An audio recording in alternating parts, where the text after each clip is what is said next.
को एजुकेशन है, यूनिवर्सिटीज़ में खासतौर पे केसेस होते हैं कि लड़के लड़कियों की दोस्तियां होती हैं, बाद में उनको लड़के ब्लैकमेल कर रहे होते हैं। एटलीस्ट अगर आपका कोई मसला हो गया तो फैमिली के किसी मेंबर से कंसर्न जरूर कर लें। मुख्तलिफ स्कीमों के जरिए भी लोगों को लूटा जा रहा है। बेनजीर इनकम सपोर्ट के नाम पे अभी तक लोग लूट रहे हैं। किसी भी इस तरह की फ्रॉडुलेंट कॉल्स पे कभी भी ना डरें। कोई भी चीज़ फ्री नहीं होती, वो आपको ऐसे ही बैठे हुए कह देते हैं कि आपके इतने पैसे निकल आए हैं।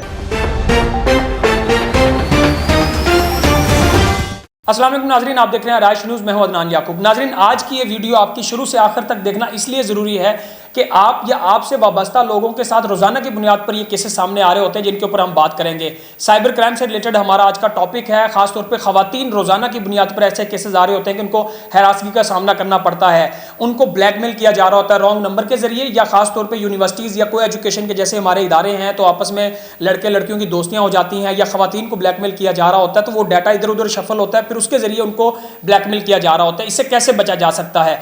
या आपसे वाबस्ता आपके अजीज़ो अकारब, आपके दोस्त, आपके रिश्तेदार रोजाना की बुनियाद पर इन वाकयात का शिकार हो रहे होते हैं कि उनको उनके अकाउंट हैक कर लिए जाते हैं, या फिर उनसे पैसे गलत सिमों के जरिए बटोर लिए जाते हैं, उनसे ऑनलाइन फ्रॉड हो रहा होता है। आजकल मुख्तलिफ स्कीमें चल रही हैं, जैसे एहसास की हैं, बेनजीर इनकम सपोर्ट के ऊपर आज तक लोगों को लूटा जा रहा है।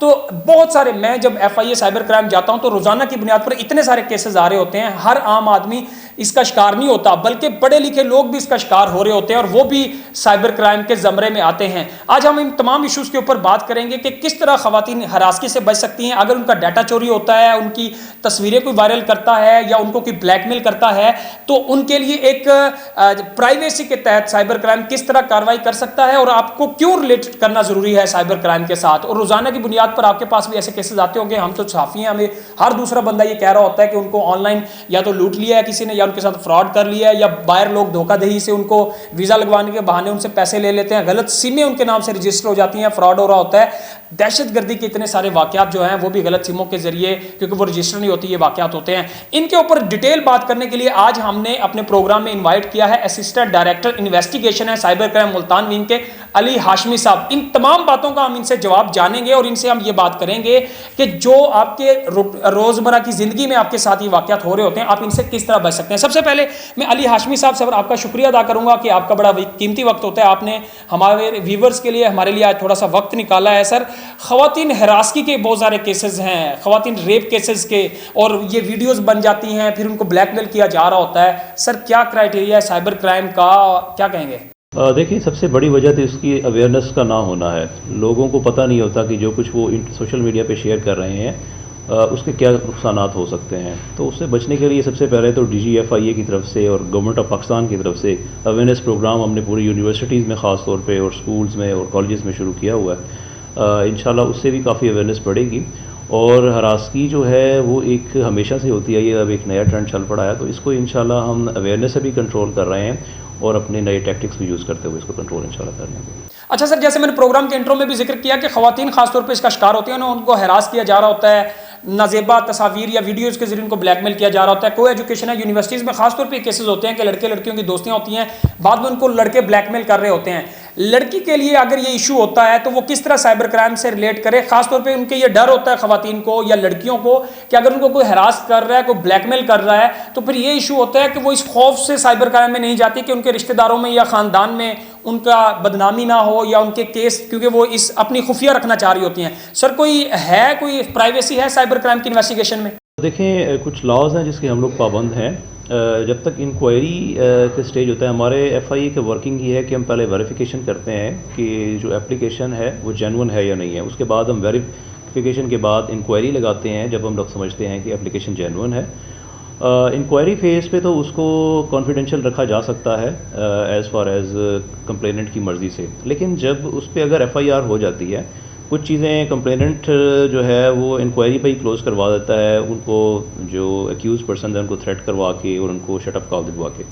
लेकिन जब FIR हो जाती है तो इट्स अ पब्लिक डॉक्यूमेंट और हमने उसको कोर्ट में भी प्रेजेंट करना होता है, तो उसमें हमारी मजबूरी है। तो इसलिए हम सबको इनकरेज ये करते हैं, एटलीस्ट अगर आपका कोई मसला हो गया तो फैमिली के किसी मेंबर से कंसर्न ज़रूर कर लें, बहन से, भाई से, माँ बाप, जिससे भी आप थोड़ा सा ईजी हैं, ताकि आगे के लिए कोई मसाइल ना हो।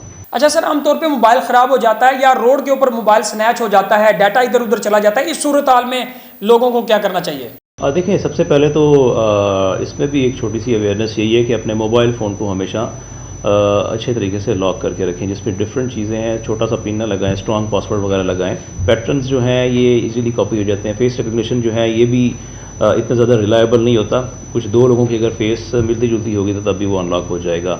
पासवर्ड, स्ट्रॉन्ग पासवर्ड सबसे ज़्यादा रिकमेंडेड है, वो आप लगा के रखें। ख़ास तौर पे हम ख़वातीन को ये कहेंगे कि अपने मोबाइल फ़ोन पे स्ट्रॉन्ग पासवर्ड लगाएं, ताकि अगर स्नैच हो जाए तो उसको ब्रेक करने में मुश्किल हो, क्योंकि जब वो ब्रेक करने की कोशिश करेगा तो अक्सर जो नए सॉफ्टवेयर इंस्टॉल्ड हैं कंपनी की तरफ से मोबाइल फ़ोन्स में, वो जब उसको ब्रेक करने की कोशिश की जाती है पासवर्ड को, तो उसका डाटा सारा उड़ जाता है ऑटोमेटिकली।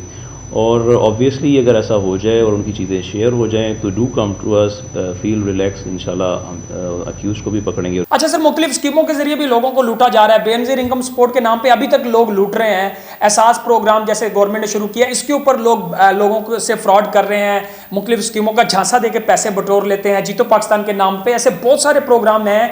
लोग बेचारे जो शरीफ आदमी हैं, जो रीजनल एरिया से होते हैं, वो ज़्यादा इसके ज़मरे में आते हैं। सर वो किस तरह बच सकते हैं? उनके पास क्या टेक्निक हो कि ये रॉन्ग है, इसकी इस स्कीम जो जाली उनको झांसा दिया जा रहा है वो इससे बच सकें? इसके लिए क्या सर करना चाहिए लोगों को? देखें, बार बार आवाम से ये दरख्वास्त की जाती है गवर्नमेंट ऑफ पाकिस्तान की तरफ से, PTA की तरफ से, FIA की तरफ से, किसी भी इस तरह की फ्रॉडुलेंट कॉल्स पे कभी भी ना डरें। कोई भी चीज़ फ्री नहीं होती, वो आपको ऐसे ही बैठे हुए कह देते हैं कि आपके इतने पैसे निकल आए हैं, ऐसे इनाम निकल आया है। तो सबसे पहले तो अपनी कॉल्स का रिप्लाई करते हुए या मैसेजेस का रिप्लाई करते हुए ख्याल करें कि आप क्यों रिप्लाई कर रहे हैं, अपनी कॉन्फिडेंशियल इन्फॉर्मेशन क्यों देते हैं, पैसे क्यों देते हैं। अक्सर लोग थोड़े से पैसों की लालच में आके, लेट से अगर 10,000 उन्होंने कहा है, 10,000 दे के वेट करते हैं कि शायद लाखों रुपए उनके अकाउंट में ट्रांसफ़र हो जाए। ऐसा कभी भी नहीं है। तो दैट्स ऑल अवेयरनेस। और जब जिस नंबर से कॉल आ रही होती है वो कोई लेजिटिमेट नंबर नहीं होता, उसका भी ख्याल किया करें। उसमें एक छोटी सी चीज़ मैं ऐड करना चाहूँ कि अगर कभी वो देखें कि नंबर के शुरू में 00 लगा हुआ है तो वो मास्ट कॉल होगी, उसको आप सुनने से भी इज्तनाब करें। लेट से अगर 021 111 009 006 कोई भी एक बैंकिंग सेक्टर का नंबर है, तो पहली बात तो बैंक कभी भी इस तरह के नंबर से कॉल नहीं करेगा। और उसका नंबर के शुरू में जब 00 आ रहा है तो वो वैसे ही एक सस्पिशियस कॉल हो गई है, जिसको स्पैम्ड कॉल कहेंगे, स्पूफ्ड कॉल कहेंगे। तो ऐसी कॉल को रिप्लाई नहीं करना चाहिए। सर ऑनलाइन फ्रॉड बहुत ज़्यादा चल रहे हैं, लोग ट्रांजैक्शन कर लेते हैं, कारोबार शुरू कर लेते हैं। आजकल नौजवान बहुत ज़्यादा जो है वो काम करते हैं, जैसे बिगो है, बाइनांस है, ऐसे बहुत सारी चीज़ों पे काम करते हैं। उनको पैसे वो इन्वेस्टमेंट कर देते हैं, फिर उनका पैसा डूब जाता है या बाज़ औक़ात अकाउंट हैकिंग हो जाते हैं। सर इस सूरत हाल में लोगों को क्या करना चाहिए? देखें, एक चीज़ क्लियर है कि ये जितने भी फॉरेक्स ट्रेडिंग या क्रिप्टो करेंसीज़ की स्कीम्स हैं, इसके पीछे अभी कोई ऐसी रेगुलेटरी नहीं है। जैसे स्टेट बैंक ऑफ पाकिस्तान हमारे पास बैंक की रेगुलेटरी है। किसी के साथ कोई फ्रॉड हो जाए तो पहले वो बैंक के पास जाता है, स्टेट बैंक का दरवाज़ा खटखटाता है, हमारे पास आता है, हम उसकी मदद करते हैं। अब ये जितनी फॉरेक्स ट्रेडिंग है या क्रिप्टो करेंसी है, अब इसके बाइनांस या इस तरह की और कुछ रेगुलेटर्स बीच में मौजूद हैं जो कहते हैं कि हम we will facilitate the complainant, लेकिन ऐसा अभी तक हमने क्लियरली होते देखा नहीं है। तो इसमें इन्वेस्ट करने से बेहतर है कि लाइफ में जो भी चीज़ें आपको फिजिकली नज़र आ रही हैं, जिन लोगों को आप ट्रस्ट करते हैं, उसमें इन्वेस्ट करें और ख़ुद मेहनत की कोशिश करें। मेरा एक पर्सनल अपना ये असेसमेंट है कि कोई भी किसी को कमा के नहीं देता।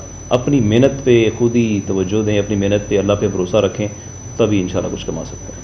अच्छा सर, क्योंकि हम बहुत अहम टॉपिक के ऊपर बात कर रहे हैं, हमारे नाज़रीन जो इस प्रोग्राम को देख रहे हैं उनको क्या कहना चाहेंगे? रोज़मर्रा की ज़िंदगी में उनके साथ अगर साइबर क्राइम से रिलेटेड किसी चीज़ का वास्ता पड़ता है तो वो किस तरह उससे बच सकते हैं या आपसे रब्ता कर सकते हैं? सबसे पहले तो ये है कि सोशल मीडिया को यूज़ करने के कुछ एथिक्स हैं, वो सीखें कि क्या चीज़ आपके लिए नुकसानदेह है।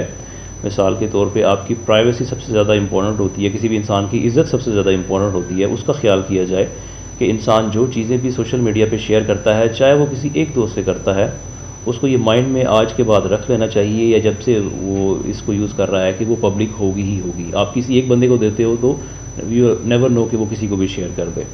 दूसरी चीज़ फाइनेंशियल क्राइम से रिलेटेड है। फाइनेंशियल क्राइम्स में आपकी कभी भी अपनी कोई कॉन्फिडेंशियल इन्फॉर्मेशन किसी से भी शेयर मत करें। ख़ास तौर पे आपका ATM कार्ड नंबर, ATM का पिन, ATM के पीछे 3 हिस्सों का कोड होता है, CVC नंबर, इसी तरह उसकी वैलिडिटी, और ख़ास तौर पे आपकी वालिदा का नाम। ये चीज़ें सीक्रेट होती हैं, ये आपने कभी किसी से शेयर नहीं करनी। बैंक वाला कभी भी आपको कॉल करके ख़ास तौर पे ATM का पिन नहीं मांगेगा। ठीक है, तो इस चीज़ों को आपने ख्याल करना है। इसी तरह आपके और किसी भी तरह के कोई अकाउंट्स हैं जो बैंक अकाउंट के अलावा डिजिटल अकाउंट्स अगर आपने कोई बनाए हुए हैं, डिजिटल वॉलेट्स बनाए हुए हैं, तो उसके भी अपने क्रेडेंशियल्स कभी किसी से शेयर नहीं करने। उससे कोई भी अगर पैसे निकलवा लेगा या आपका अकाउंट को अनऑथराइजली एक्सेस कर लेगा तो आप कुछ नहीं कर पाओगे। तो be aware of social media crimes. Social media और सोशल नेटवर्किंग आजकल जिस तरह चल रही है, इस पर कैसे चलना है, इसकी पूरी थोड़ी सी नो हाउ रखें। हमारे अवेयरनेस प्रोग्राम्स हर जगह पे हो रहे हैं, उसमें पार्टिसिपेट करें। आप उसमें पार्टिसिपेट करने के बाद आपको लगेगा कि रियली आप अब कुछ सीख के आए और अब आपने कैसे नई ज़िंदगी में कदम रखना है। बहुत शुक्रिया जी। Assistant director investigation cyber crime wing Multan Ali Hashmi साहब हमें ज्वाइन कर रहे थे और तमाम बातें हमने इनसे जवाब जाना है जो आप या आपके अजीज़ो कारब या आपसे रिलेटेड लोग इसका शिकार हो रहे होते हैं। नाज़रीन, एक ही बात सिर्फ हम आपसे शेयर कर रहे हैं कि किसी भी ग्रुप का हिस्सा ना बने। अगर आप किसी की गारंटी दे रहे हैं, किसी की पैसों की ट्रांजैक्शन करवा रहे हैं या किसी की हामी भर रहे हैं, तो कम से कम उसको चेक कर लें कि जिस बंदे की गारंटी आप ले रहे हैं वो है कौन।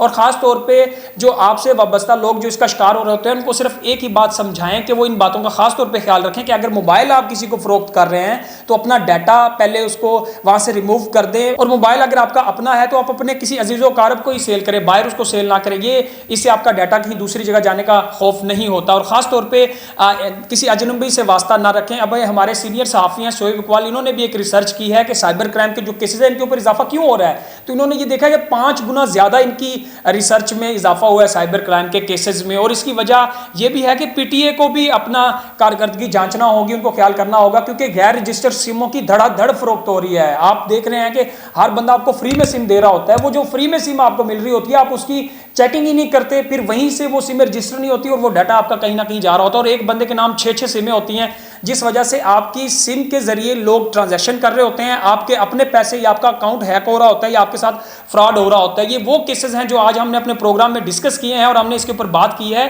कि आपसे वाबस्ता लोग, जो आम आदमी या जो पढ़ा लिखा आदमी भी इसका शिकार हो जाता है। और हमारी सोसाइटी में आज सब कुछ जाली है, जो कुछ भी आप कर रहे हैं सब कुछ फ्रॉड है। मैं तो अपने दोस्तों को, अपने अजीज़ों कारब को सिर्फ एक ही बात कहता हूं कि ये जो रिस्की काम आप लोग कर रहे होते हैं, चाहे वो कुछ भी है, चाहे आप किसी से कोई चीज़ ले दे रहे हैं, आपको कोई रॉन्ग नंबर आप किसी से रब्ता कर रहे हैं, कोई अजनबी से आपका वास्ता पड़ता है, आपकी ख़वातीन को आप खासतौर पर ये समझाएं कि गैर ये जो मुख्तलिफ स्कीमों के जरिए लोग लूट रहे होते हैं तो इनसे बचें। आपको मैसेज आता है आमतौर पर कि आपका इतना इनाम निकला है, भाई जहां आपने अप्लाई नहीं किया आपका इनाम कैसे निकल आएगा। तो इन तमाम तर चीज़ें आप ये देखें कि आपसे जिससे जो चीज़ आ रही है आपके साथ, आप किसी चीज़ का मैसेज आता है या कोई आपके साथ बंदा काम कर रहा है, तो कहीं आप पैसे भेज रहे हैं कि बाहर लेके जाना चाह रहे हैं, किसी से वीज़ा ले रहे हैं, सब कुछ चेक कर लें भाई, सब कुछ चेक करें, उसकी खास तौर पे प्राइवेसी चेक करें, उसकी क्रेडिबिलिटी चेक करें, फिर अगला कदम उठाएं, वरना सब कुछ जाली है, इससे बचें। नाजरीन, आज का इस प्रोग्राम में हमने ये डिस्कस किया है। अगले प्रोग्राम में हम एक और